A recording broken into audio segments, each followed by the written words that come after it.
day for murder at Red Herring Games HQ. Final preparations are underway for one of the biggest events of the year. I'm Jo Smedley and I'm Managing Director at Red Herring Games. We're travelling over to Doncaster Racecourse today and we're expecting around 86 guests. Big events are usually hosted at big venues, so things like racecourses, stadiums, big hotels. But we also host them at small hotels who want to have the maximum number of people in the building that don't have the seating capacity for a seated murder mystery. Seeing this one in the actual venue it was written for, I always think that's a great laugh with all the jockeys and everything else that we've got coming.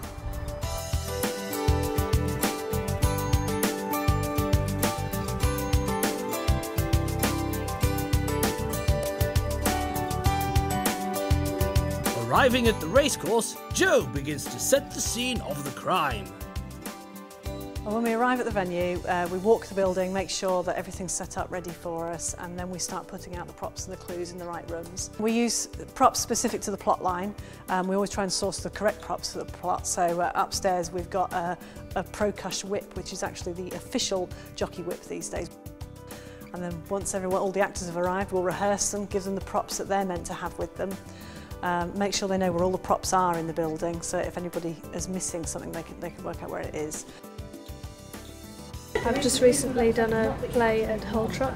The difference between the murder mystery is the fact that you've got so much interaction with the guests themselves. It is a thrill. It's the performance, which is the most important thing, and let's get the character, learning all the character's details, the character's background, and then just performing the piece as you would perform a piece on stage or in television or at the cinema.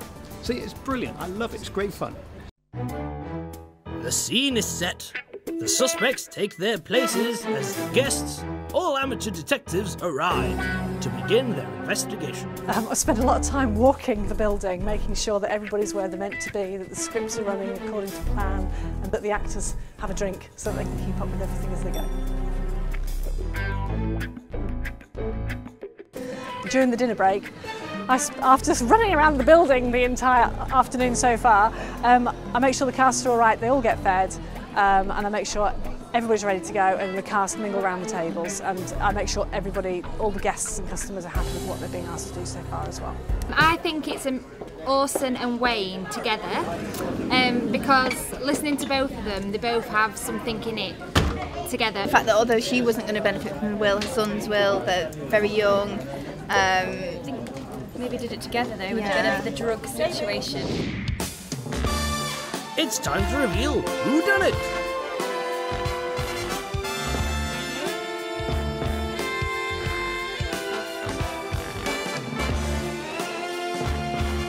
I think it's been an amazing evening this evening. It's gone really well. The feedback's been great. People seem to have enjoyed it, and the longer the date night's gone on, the more they've got involved with the event. First time this script has run and it's gone very, very well, as well as I was hoping it would do, so very pleased with it. There were only 2 people guessed the correct answer tonight, which isn't unusual. Usually we have about 5 if there's 200s. And we've actually already got a repeat customer, wants to come back and bring her entire workforce next time. So she's actually just asked me for the details for the next one that's running here.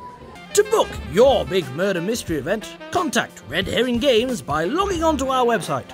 Follow us on Facebook or Twitter, or call us now for more information.